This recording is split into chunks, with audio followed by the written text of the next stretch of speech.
दूर गांव में एक रोहित नाम का लड़का रहता था। वो अपने माता पिता के साथ रहता था।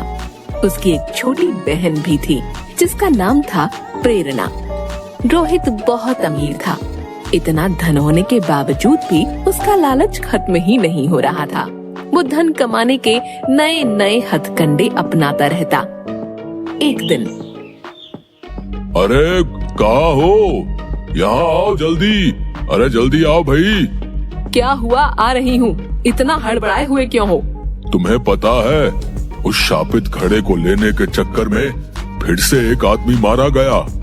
अरे रे, सब लोगों को पता है उस घड़े के बारे में, फिर भी लोग न जाने क्यों उस घड़े को लेने की कोशिश करते हैं। हाँ, कह तो तुम सही रही हो। माँ, पिताजी, आप लोग किस घड़े के विषय में बात कर रहे हैं? किसी भी नहीं, किसी भी घड़े की नहीं। रोहित, आज काम पर नहीं जाओगे क्या? बस जा ही रहा था। इतना कहकर रोहित घर से निकल जाता है। तभी रोहित की माँ कहती है, अच्छा हुआ रोहित को कुछ पता नहीं चला। हाँ, सही कह रही हो। इधर रोहित के दिमाग में बस शापित घड़े की ही बात चल रही थी। वो चलते चलते बस यही सोच रहा था कि उस शापित घड़े का क्या रहस्य है। वो जा ही रहा होता है, तभी उसे दो लोग दिखाई देते हैं और वो उसी घटना के बारे में बात कर रहे थे। वो उनकी बातें सुनने के लिए वहाँ रुक जाता है, लेकिन रोहित को देखते ही वो दोनों चुप हो जाते हैं। आप दोनों चुप क्यों हो गए? मुझे भी बताइए उस घड़े के रहस्य के बारे में। अरे जाओ जाओ, हैं? हमें कुछ नहीं बताना, जाओ। रोहित उन दोनों व्यक्तियों से जिद करने लगा, जिसको देख उनमें से एक व्यक्ति उसे शापित घड़े का राज बताने के लिए राजी हो जाता है। अच्छा, सुनो बताता हूँ। बहुत सालों पहले इस गांव पर पड़ोसी राज्य के राजा ने हमला कर दिया था। हाँ, और राजा ने अपने धन को बचाने के लिए अपना सारा धन एक घड़े में भरकर पहाड़ी के पीछे बने हुए कुएं में छिपा दिया था और उसे मंत्रों की मदद से शापित कर दिया था। लेकिन युद्ध के समय राजा मारे गए। पड़ोसी राज्य के राजा ने उस धन को खोजने की बहुत कोशिश की, लेकिन उसे वो धन नहीं मिला। लेकिन थोड़े दिन बाद उसे उस खजाने के बारे में पता चल गया और वो खजाना लेने वहाँ गया। लेकिन जैसे ही उसने घड़े को छुआ, वो मारा गया। लोग ऐसा कहते हैं कि उस खजाने की रक्षा एक राक्षस कर रहा है जो बहुत ताकतवर है। अब क्या वो घड़ा अभी भी वही है? हाँ, अभी भी वही है, लेकिन कोई भी व्यक्ति उसे पा नहीं सकता। जो भी वहाँ जाता है वो राक्षस उसे जिंदा नहीं छोड़ता। हाँ, अब अच्छा, अब मैं चलता हूँ। इतना कहकर रोहित वहाँ से आगे बढ़ गया और उस घड़े के खजाने को लेने के बारे में सोचने लगा। वो दफ्तर पहुँचा और काम करने लगा, लेकिन उसके दिमाग से खजाने की बात गई ही नहीं। वो रात में अपने घर लौटा तो देखा उसके माता पिता कहीं जाने की तैयारी में खड़े हैं। उनको देखकर रोहित ने पूछा, माँ, पिताजी, आप दोनों कहाँ जा रहे हो? बेटा, वो तेरी नानी की तबीयत अचानक खराब हो गई, हम वहीं जा रहे हैं। तुम अपना और प्रेरणा का ध्यान रखना। ठीक है माँ, आप लोग जाइए। हाँ माँ, आप लोग जाइए ना। रोहित को इससे अच्छा मौका नहीं मिलता उस खजाने को लेने जाने का।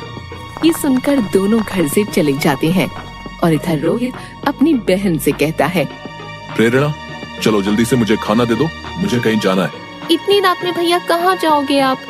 अब कहीं नहीं, तुम बस जल्दी से खाना दे दो। ठीक है भैया, मैं अभी लाई। प्रेरणा खाना लाती है और दोनों खाना खाने के लिए बैठ जाते हैं। दोनों खाना खा ही रहे होते हैं कि तभी रोहित कहता है, प्रेरणा, मैं खाना खाकर जा रहा हूँ, तुम सो जाना। इतना कहकर रोहित वहाँ से निकल जाता है। प्रेरणा के कई बार पूछने पर भी रोहित ने उसे कुछ नहीं बताया। उसे अपने भाई की चिंता होने लगी और वो अपने भाई के पीछे पीछे जाने लगी।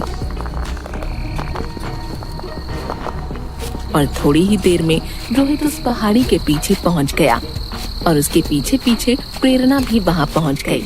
उसे पहले से ही उस जगह के बारे में पता था। उसने अपने भाई को रोकने के लिए उसे आवाज दी, भैया, रोहित भैया, रुको ना।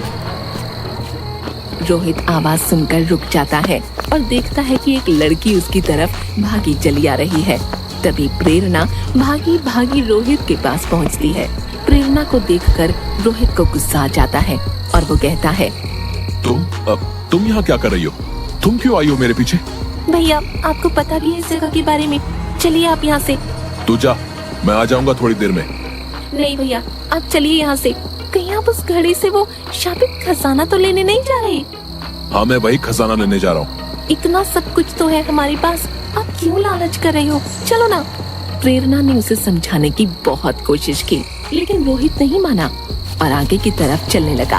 प्रेरणा भी उसके पीछे पीछे चलने लगी और थोड़ी ही देर में वो उस घड़े के पास पहुंच गए। तभी रोहित बोला, प्रेरणा तुम चली जाओ। नहीं भैया आप भी चलो। ठीक है, मत जाओ, यहीं रहो तुम, मैं कुएं के अंदर जा रहा हूँ। प्रेरणा वही कुएं के पास रुक जाती है और रोहित उस कुएं के अंदर जाता है।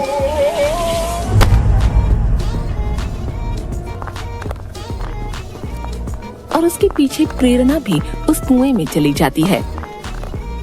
रोहित थोड़ा आगे बढ़ा तो उसे घड़ा दिखाई दिया जिसमें सोने के सिक्के भरे थे। वो वहीं रुक गया। प्रेरणा भी वहीं छिप गई। वहीं उस घड़े को देखकर रोहित की खुशी का ठिकाना नहीं रहा और वो उस घड़े के पास जाकर कुछ देर तक उस घड़े को देखता रहा। थोड़ी देर बाद उसने जैसे ही खजाना निकालने के लिए उस घड़े को छुआ, बहुत तेज बिजली कड़कने लगी और ऊपर से मिट्टियों की चट्टानें गिरने लगी, जिसे देख वो डर गया। तभी उसे एक भयानक हंसी सुनाई पड़ी। उसने डर के मारे अपने हाथ पीछे खींच लिए और पीछे मुड़कर देखा तो उसके सामने एक राक्षस खड़ा था। उस राक्षस की आंखें अंगारों की तरह लाल थीं। उस राक्षस ने रोहित को घूरते हुए गुस्से में गुर्राया।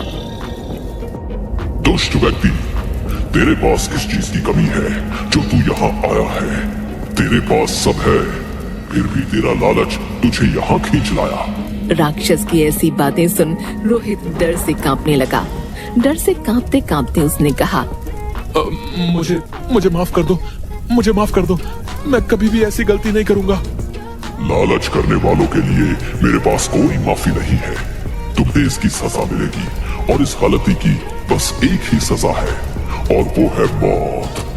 राक्षस की ये बात सुनकर प्रेरणा भागी भागी वहाँ आई और बोली, आप मेरे भाई को माफ कर दीजिए, आप उसकी जान मत लीजिए, आप उसे छोड़ दीजिए, चाहे तो उसके बदले आप मेरी जान ले लो।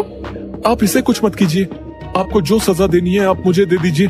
मैंने गलती की है, मेरे मन में लालच था।